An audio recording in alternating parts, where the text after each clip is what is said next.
కొందరు శ్రమలు, వ్యాధులు, బాధలు, నిందలు, అవమానాలు, కరువు, కష్టాన్ని తట్టుకోలేక, ఒక చోట ఉండలేక, ఇంట్లో ఉండలేక, బయట ఉండలేక, నలుగురిలో ఉండలేక, దిక్కు తోచక నలిగిపోతూ, మానసికంగా కురిగిపోతూ దేవునికి బిడ్డలారా రకరకాలుగా దాక్కొని ఎక్కడెక్కడో తిరుగుతూ ఉంటారు. అందుకే ప్రభు అంటున్నాడు, రమ్ము రమ్ము. హల్లెలూయా. ఎందుకోసం రమ్మంటున్నాడు? నేడే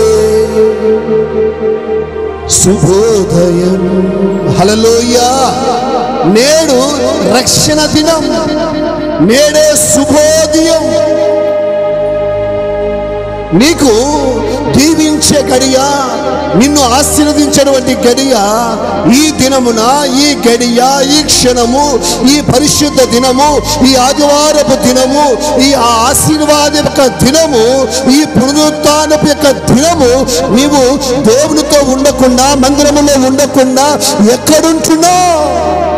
ఎక్కడికి వెళ్తున్నావు? ఏం చేస్తున్నావు?